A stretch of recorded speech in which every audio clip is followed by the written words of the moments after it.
அமெரிக்காவினுடைய இறக்குமதி வரி என்பது ஒரு பொருளாதார யுத்தம் என்று இன்னைக்கு உலக நாடுகள் மத்தியில் பேசப்படுது.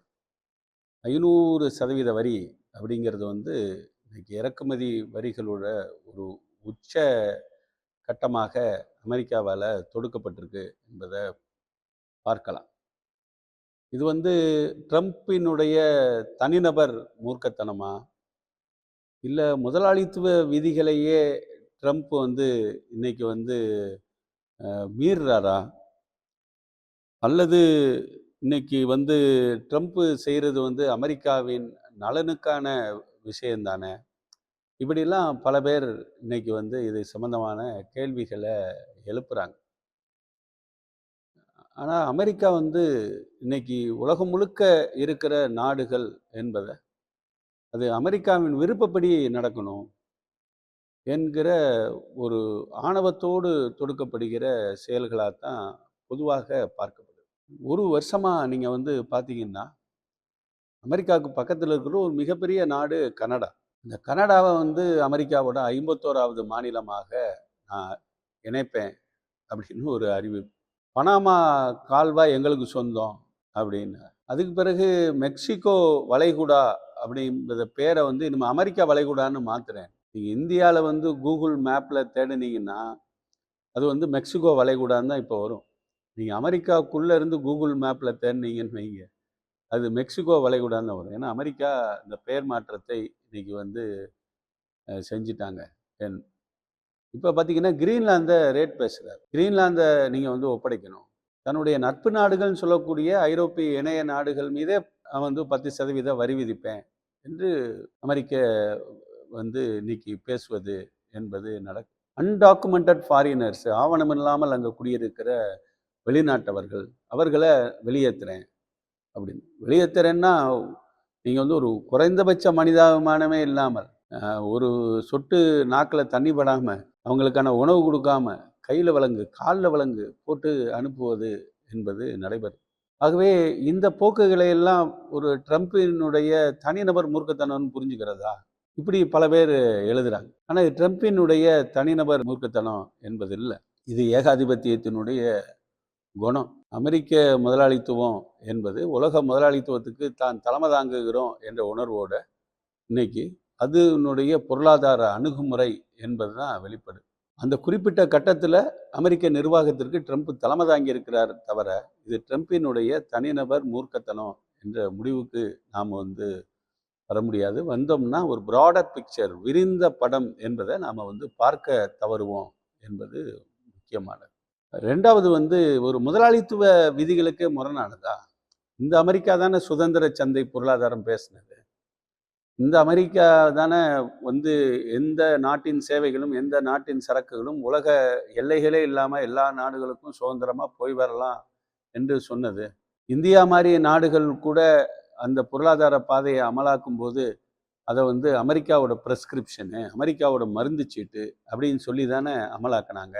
ஆகவே முதலாளித்துவ கோட்பாடுகளே மீறுறாரா என்பது. முதலாளித்துவத்துக்கு கோட்பாடு என்பதே கிடையாது, நெறிகள் என்பதே கிடையாது. கோட்பாடுகள் இல்லாத, நெறிகள் இல்லாத லாப வேட்டை என்பதுதான் முதலாளித்துவத்தினுடைய குணமாக இருக்கு என்பது வரலாறு.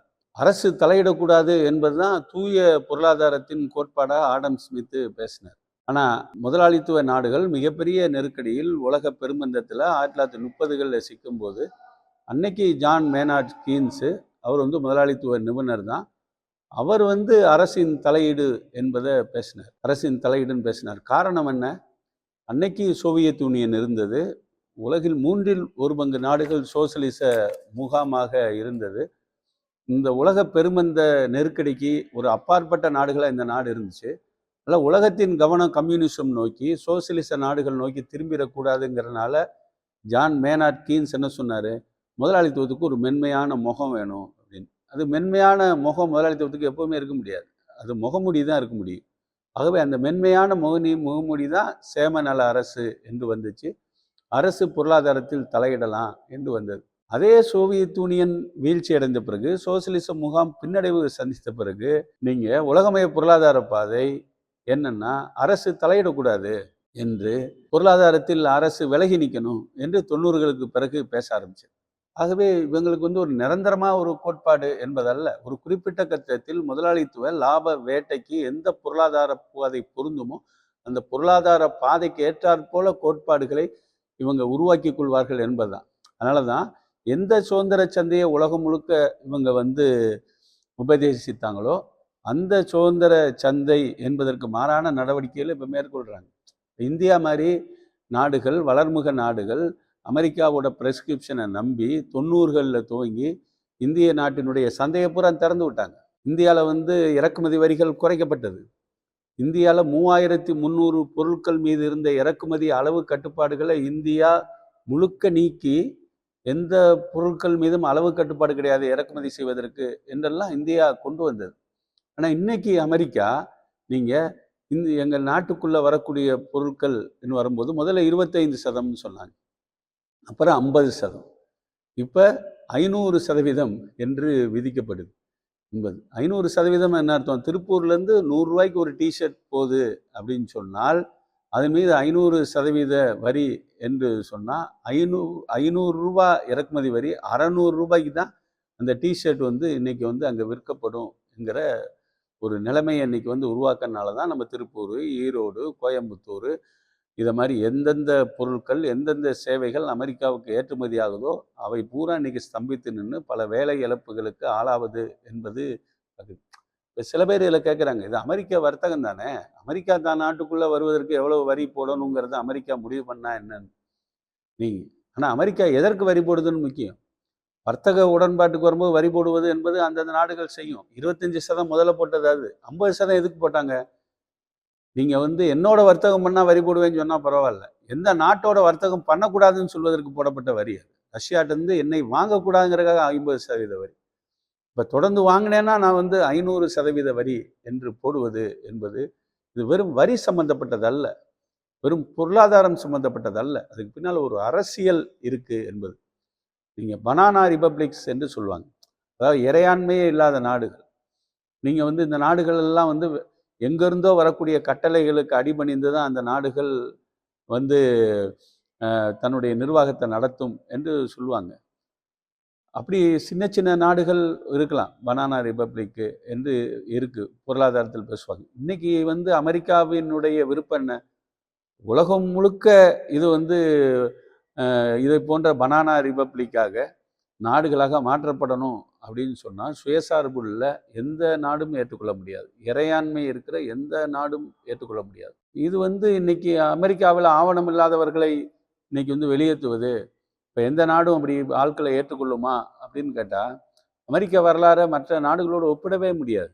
அமெரிக்காவை பொறுத்தவரையில் அதுவே ஒரு குடியேற்ற நாடு தான்.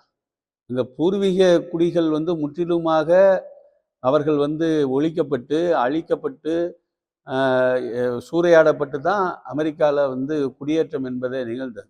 அதுதான் அலெக்ஸ் ஹேலியுடைய 7வது தலைமுறைகள் நாவல்.